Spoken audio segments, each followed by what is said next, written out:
Ճապոնիան չեղարկել է Սակուրայի փառատոնը։ Պատճառը սոցիալական ցանցերում գեղեցիկ լուսանկարների համար եկող անկարգ զբոսաշրջիկների չափազանց մեծ թիվն է, որոնք խաթարում են տեղի բնակիչների խաղաղ կյանքը։ Փառատոնը տարեկան մինչև 200,000 զբոսաշրջիկ եւ օրական մինչև 10,000 այցելու էր ներգրավում։ 2025 թվականին Ճապոնիա է այցելել ռեկորդային 42.7 միլիոն զբոսաշրջիկ։ Դժվար պատկերացնել մեկ այլ երկիր, ուր բնակիչների հանգստության համար կարող են հրաժարվել այսպիսի զբոսաշրջային փողերից, բայց Ճապոնիան չի ենթարկվում կանոններին։ Այստեղ կյանքն ուրիշ ընթացք ունի, մարդիկ այլ կերպ են մտածում ու ապրում։ Ճապոնիան տոն է փետրվարի 11-ը եւ մենք խոսելու ենք այս հրաշալի երկրից մեր հյուրի հետ։ Այսօր մեր տաղավարում է ճապոնագետ Աննա Վարդանյանը։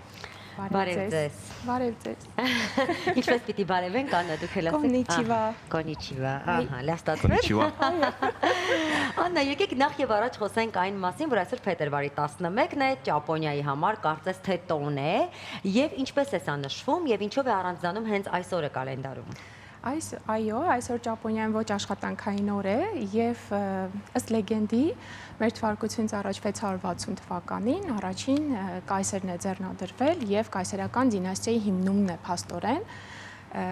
այս ամենը խորհրդանշում եւ Ճապոնիան որպես պետություն, հա, այսպես ասենք հիմնումը։ Դրանով էլ կարեւորվում է ամենը։ Մինչև եթեր մտնելը քիչ առաջ դուք նշեցիք, որ տոն է, բայց կան ճապոնացիներ, երբեմն որոնք նույնիսկ անգամ տեղյակ էլ չէին, որ այսօր տոն է եւ գուգլեցին, այսպես ասած, նոր հասկացան, որ մի վարքյան մեր երկրում տոն է։ Արդյոք այդ տոնը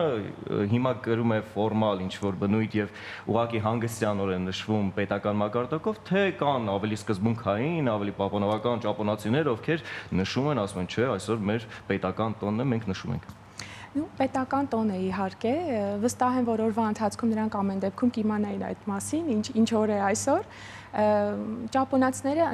առհասարակ շատ պահպանողական են եւ վստահ եմ, որ ավագ սերունդը միանշանակ այն նշում է, շատ արժևորում եւ կարեւորում է։ Դատելով այն ամենից, թե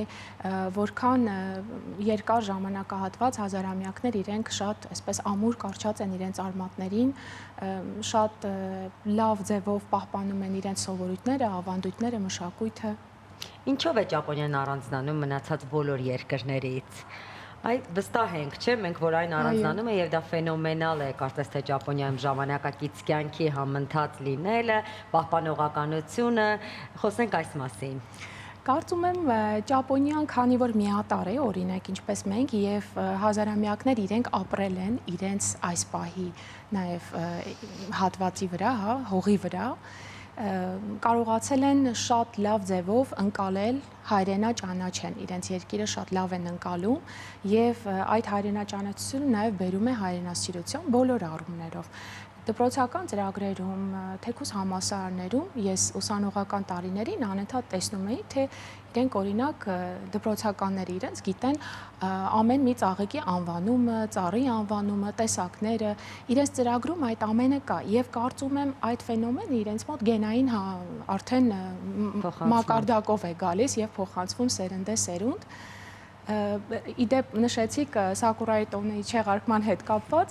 այդ առնչությամբ եւս պետք է ասեմ, որ շատ ճապոնական է այդ մոտեցումը, ինչու, որովհետեւ Ճապոնիան օրինակ այն երկրներից մեկն էր, որը ամենաերկարը փակ էր պահում COVID-ից հետո իր սահմանները, հենց այդ նկատառումով նաեւ որպեսզի իրենք այսպես ասեմ հանգստանում էին ուղղակի այդ ընթացքում։ Հա, կարծես թե։ Իրականում շատ հյուրընկալ են, բայց երբեմն այո, տուրիստական այդքան մեծ հոսքը այն քաղաքներում, որտեղ որ մարդիկ ապրում են, մի փոքր ծանր է իսկապես։ Եթե խոսենք туриզմից, կարծես թե իրենց մոտ ներքին туриզմն է զարգացած բնակչության համար, քանի որ մենք ինչ որտեղ կարդացինք, որ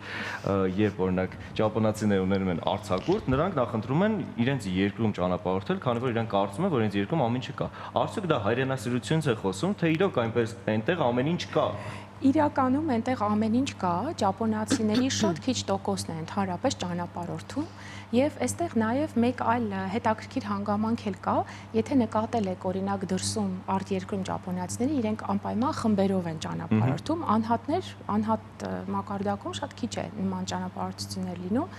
իրենք ունեն այսպիսի հետաքրքիր առանձնահատկություն, այլ լեզուների հանդեպ, սովորելու հանդեպ մի փոքր դժվարանում են եւ նախընտրում են այսպես կամ իրենց երկրում մնալ, որտեղ ամենաշատ կոմֆորտն են զգում, կամ եթե ճանապարհորդում են խմբային ճանապարհորդություն լինի, որպեսզի իրենց այդ կոմֆորտ զոնայի մեջ գտնվեն։ Աննա, կարող ենք խոսել նաև մի փոքր կրթական համակարգից։ Ինչով է Ճապոնիայում կրթական համակարգը տարբերվում աշխարհում մնացած բոլոր կրթական համակարգերից։ Կարող եմ ասել, որ այն շատ հետաքրքիր է, շատ բաներ է սովորեցնում։ Եթե օրինակ համացանցային ռիլերին հետևենք, որ մեր երիտասարդները սիրում են հիմա տարածել, շատ հաճախ ասում են, կարող է սա միֆ է, կարող է սա իրական չի, հիմնականում իրական է, օրինակ, որ սովորեցնում են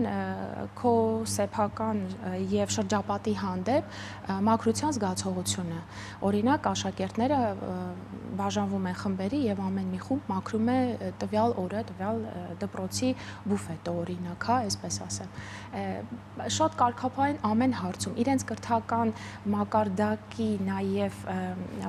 մոտեցումը կրթական համակարգի այնպիսին է, որ շատ ներկառուցված է իրենց երկրի համար։ Ամեն ինչ անեն, որպեսզի հասարակությանը բոլորին լավ լինի եւ այստեղ իրենց մոտ խմբային մտածողությունն է շատ զարգանում։ Խոսեցին կրթությունից, կարելի է խոսել նաեւ ընտանիքից։ Ինչպես են դաստիարակում ճապոնացիները իրենց երեխաներին ընտանիքում, ինչպիսի սկզբունքներ են իրենց մեջ արտնասնում, ինչեր են դասեր տալի։ Եվ մենք նկատում ենք, որ իրանք ունեն ինչպես նաև հայրիս մոտ կա մեծերի նկատմամբ ընդգծված վերաբերմունք։ Այո, ճիշտ է։ Խորը հարգանք ունեն եւ ընդհանրապես եւ ընտանիքում եւ հասարակության մեջ իրենց մոտ հարգանքի այդ դրսևորումը, որը մենք անվանում ենք հարգանք, արդեն սովորության ուժ ունի։ Այսինքն դա այդպես էլ պիտի լինի իրենց համար։ Եվ ընտանիքում եւս դաստիարակությունը գնում է այդպես, որ մեծերին պետք է հարգել, օրինակ նույն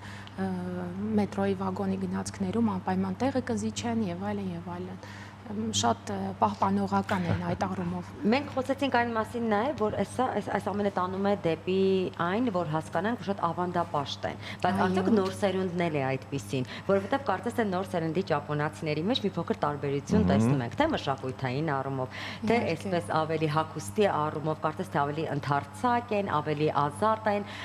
ճապոնական ոճը կարծես թե աշխարհն է գրավում եւ իր ուրույն տեղն ունի։ Նաև խոսենք նոր սերնդի մասին։ Նոր սերունդը, այո, իհարկե չի կարող այնպես մտածել, ինչպես որ ավագ սերունդն է,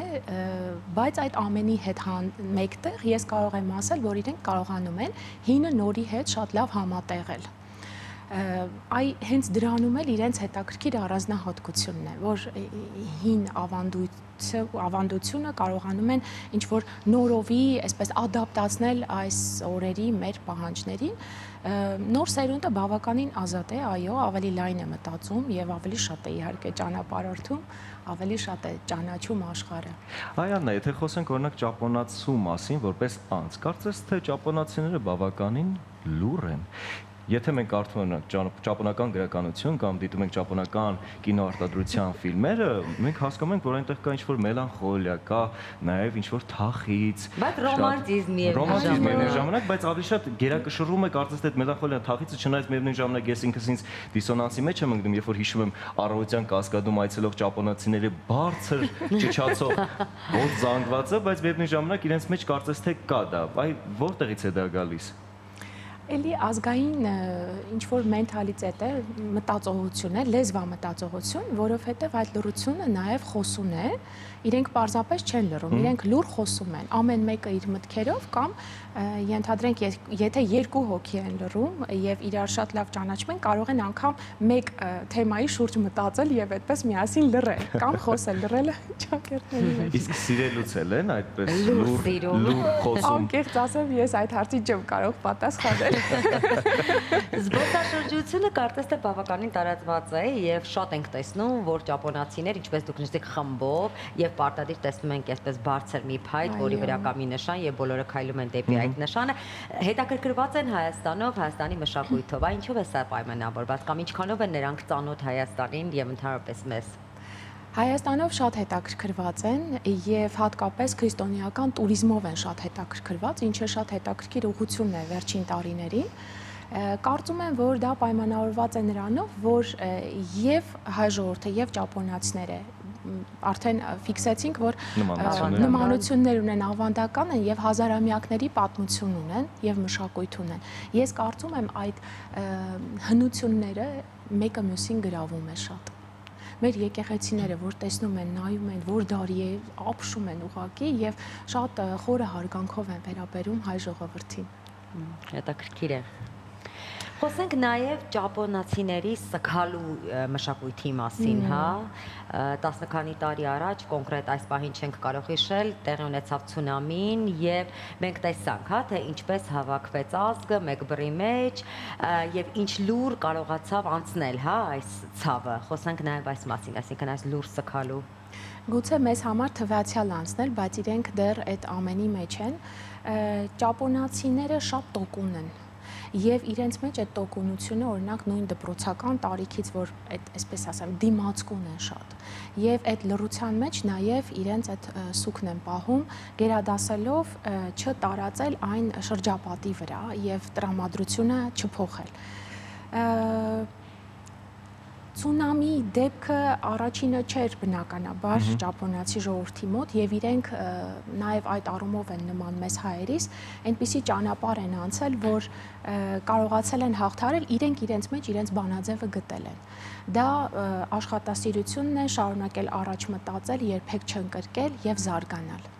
Կարծես թե ճապոնացիները սովոր են սքին, քանի որ ցավոք սրտի նրանք գտնում են սարսափելի սեյսմիկ ոչ կայուն շրջանում եւ կարծես թե ամեն օր նրանց մոտ լինում են երկրաշարժեր։ Այո, անընդհատ։ Բայց միևնույն ժամանակ նրանք այնպիսի տեխնոլոգիական առընչացի մեջ են, որ կարողանում են երկրաշարժերը չեն նկատում նույնիսկ։ Ճիշտ է, կա նման բան։ Ինչպես է ապրում սովորական ճապոնացին այս ամեն ինչի մեջ։ Չի խճճվում արդյոք։ Ինչ որ մի բայ չի ցանկանում գոռալ, օրինակ։ Դա հետաքրքիր հարց է, ես շատ եմ հետևում այդ թեմային, իրականում կա նման բան եւ այդ ճապոնացիները որպես կանոն նախընտրում են Ճապոնիայում չշարունակել իրենց կյանքը, բնակությունը, եթե ունեն այսպես շատ ընդգծված ինդիվիդուալիզմ, հա, որովհետև այնտեղ ամեն ինչը հիմնականում համակարգային է եւ խմբային է, կոլեկտիվ մոտեցում է ամեն հարցում։ Եթե այդ հարցը քեզ նեղություն է տալիս, դու պիտի այդ նեղությունը քաշես եւ պիտի հարմարվես մեծամասնությանը։ Դա իհարկե ընդվզում առաջացնում է։ Օրինակ նույն ինքս երբ որ սովորում էի եւ ապրում էի Ճապոնիայում այդ ընթացքում անկեղծ պիտի լինեմ, ինձ համատարած հավասարության զգացողությունը դուր էր գալիս, բայց ինչ որ մի պահի ես հասկացա, որ ես իմ սեփական եսը մի տեսակ կորցնում եւ միաձուլվում եմ, բոլորի նման եմ, եւ շարժվում, եւ փողոցով քայլում, կանոններին հետևում։ Իհարկե դա շատ լավ բան է, բայց հայրիս մի փոքր է տակարյունությունը ամեն դեպքում Դա էլ մեր տարբերությունները են։ Մենք մեր գործընկեր Եգոր Կլումովին խոսք տվեցինք, որ մենք այս թեմայի շուրջ պետք է մի հարց տանք։ Այո, սիրով լսում եմ։ Ինչպես այն երկիրը, որը շատ լուռ է, շատ համեստ է, կարծես թե մելանխոլիկ է, ավելի շատ սիրում է լռել, նույնիսկ ինչպես նշեցի, կարող են երկու ընկեր նստել, խոսեն իրար հետ, բայց լռել։ Ո՞նց ստեղծեցին ձյուդոն։ Ինչպես ստեղծվեց։ Դա հենց նախորդ ձեր հարցի պատասխանն է։ Կարծես թե պորտկում որպես։ Պորտկում է։ Դուք տեսած կլինեք, չէ՞, կադրեր, որ Ճապոնիայում ապրում են հայկական պարեր։ Վերջին շրջանում այդ կադրերը աննկարագրերի տարածում են գտել համացանցում։ Դա եւս մի պորտկում է։ Մենք նույնիսկ տեսանք, թե ինչպես են նրանք երգում Երևանի Երևանը, ինչի մասին է խոսքը։ Այո, համագործակցում են այստեղի մասնագետների հետ եւ հայկական պարը եւ նաեւ երգը տարածում են Ճապոնիայում։ Դա հենց ձեր հարցի պատասխանն է, որովհետեւ մարդը բնությունից ստեղծված է այնպես, որ նա չի կարող անընդհատ այսպես զսպված լինել։ Անպայման պետքա մի պորտկում լինի։ Այդ պորտկումները Ճապոնիայում, հա, ճապոնական, այսպես ասեմ, մշակույթում նման ձևերով են արտահայտվում։ Հետաքրքիր է, օրինակ մեկը ձյուդոն է, էլ ինչ պորտկման տարբերակ գիտեք։ Շատ սպորտաձևեր կա։ Սակեն։ Օրինակ։ Այո, ինչ եւս մի պորտկման տարբերակ, անպայման, որովհետեւ չի կարող մարդեյակը չլիցքաթափվել, նրան անպայման լիցքաթափվել է պետք։ Խոսենք նաև ալկոհոլից, վերջերս ունեցանք առիթ խոսելու այն մասին, որ աշխարհում ամենաշատը ալկոհոլ ընդունող երկրների ցանկը, ճապոնացիները այդ ցանկում էին, իհարկե առաջատարներից չէին։ Խոսենք նաև այս մասին, հա, ինչքանով է ալկոհոլը տարածված Ճապոնիայում։ Անկեղծ ասեմ, բացառապես իհարկե սակեն։ Այո, երեկոյան աշխատանքից հետո այնտեղ շատ ընդունված է, որ գնում են ընտրելու դրսում որպես կանոն, եւ երկիրը եւս ադապտացված է այդ ամենին։ այդ քանակությունը նաև մարդկանց, որպեսզի կարողանան կազմակերպել եւ բավարարել։ Ես օրինակ հաճախ եմ տեսնում Տոկիոյի փողոցներում արդեն ուշ ժամերի, երբ որ առիթ եմ ունենում, տեսնում եմ, որ մարդիկ այսպես գալարվելով գնում են տուն։ Այնպես որ դա նորմալ է, որևէ ինչ որ հատուկ հիվանդագին չի, այո, շատ նորմալ է։ Եւ սակայն իհարկե գիտեք, որ ունի բավականին ցածր տոկոսային, ալկոհոլի տոկոս, բայց այն շատ ավելի ակտիվ կարող է ազդել մարդու վրա, այո։ Մենք խոսակցության ընթացքում մի քանի անգամ նշեցինք մեր նմանությունների մասին հայ ժողովրդի եւ ճապոնացի ժողովրդին։ Եթե նշենք 3 նմանություն եւ 3 տարբերություն, որոնք կլինեն դա։ Նմանություններից սկսեմ։ Երևի նմանությունները ամեն դեպքում պատմական համատեղ իրողություններն են, այսպես եւ ցավի կրման եւ հաղթահարման բանաձևը, հա, այսպես մեկ նմանություն։ Մյուս նմանությունը, որ մենք ունենք բազմադարյա մշակույթ եւ հին ժողովուրդներ ենք եւ միատար ենք։ Երրորդ նմանությունը, որ ճապոնացիները եւ հայերը, ես կարծում եմ, բարի են։ Իրենք բարի են, չար չեն։ Չար ազգ չեն, վստահաբար բարի են։ Եթե դրսում ինչ որ մի բան հարցնես,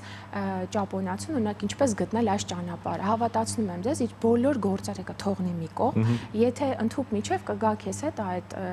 տեղադիրքը, այո, ցույց կտա։ Իսկ այն ֆունդամենտալ տարբերությունները, ֆունդամենտալ տարբերությունները ոչ համակարգային լինելը հայերի եւ մտածողության եւ գործելու իմաստով, ճապոնացիների համակարգային լինելը։ Աշուտ իտալացիներն են նման մեզ։ Տարբերությունները երևի այդ ամեն ինչ այդ համակարգային մտածողությունից հետո կբխեցնեմ տարբերությունները։ Գրականություն եկեք մի քիչ խոսենք։ Ինչպես կարողացան ճապոնացիները թվում է անհասկանալի այդ ձևով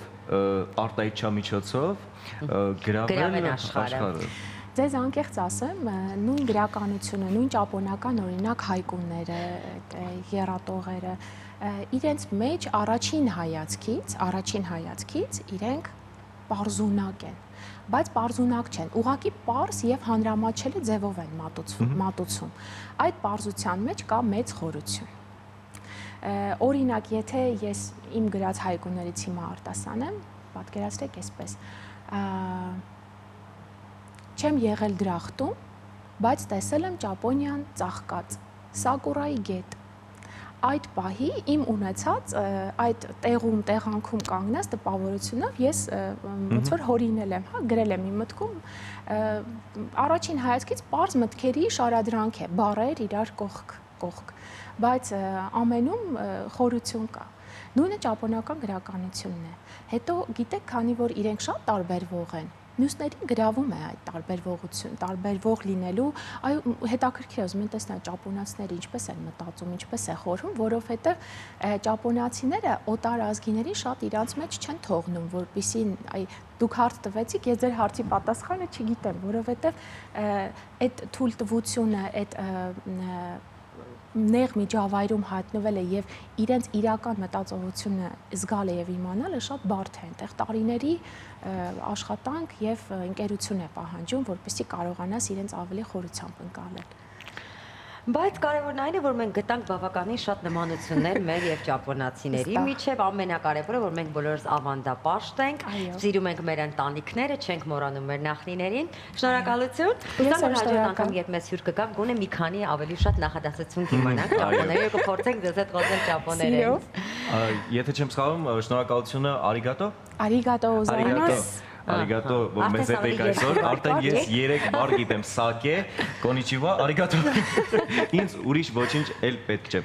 Շնորհակալություն, որ այս առավոտ մեզ հետ եք, իսկ այժմ ինչ ենք անում մենք։ Գոված շանթի եթերում։